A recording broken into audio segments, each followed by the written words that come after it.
My name is Kyoung H, and I am a playwright. I am from Santiago, Chile. My parents are Korean immigrants. I was born there, I grew up there, and I moved to New York when I was 17 for school. My family is very conservative. My grandparents were all North Korean, and they lost everything when the war happened and the country was split. They grew up really poor and started a new life in Chile. And when that happened, they spent a lot of time upkeeping tradition and our language and culture at home. In Korea, being gay is very taboo. When I came out, the biggest challenge was for me to come out to my father. Most other people that knew me socially knew that I was gay by that point.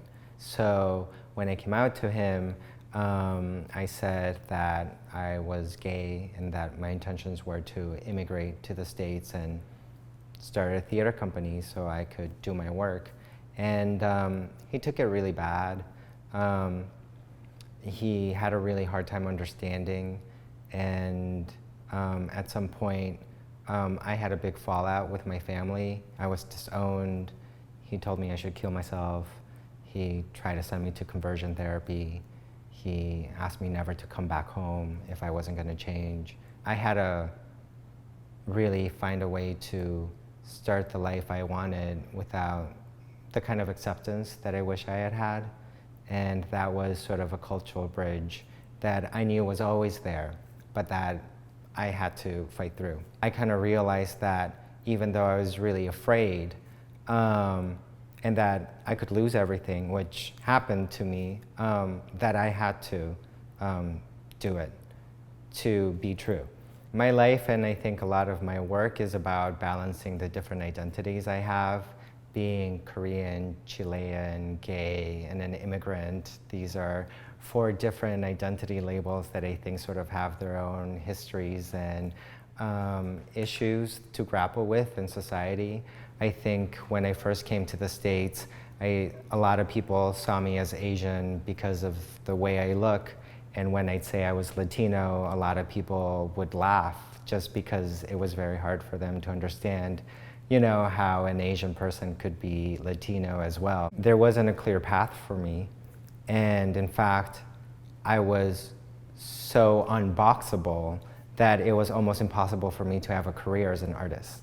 So I had to learn how to produce my own work and direct my own work out of necessity, because my story was just not the kind of story that would be made visible in the mainstream. Learning how to make your own work, to express yourself and to tell your own story has been a true necessity for me as an artist. And I created a company for people who understood that need, that could relate to the stories I wanted to tell, because they were also people of color or people finding themselves not fitting neatly into boxes. I felt compelled to write stories that represented my type of story on stage because I didn't see that. I think one of the biggest problems now is that we're not only underrepresented, but we are also whitewashed by mainstream culture, and it's really upsetting to not feel visible, but it makes me angry when our stories are co-opted and made white. That sort of denies very deeply our Asian experience, and that is a huge kind of hurt that I think some people have a harder time understanding, because there are so many excuses, you know, as to why that's made, but it's a huge wrong, yeah.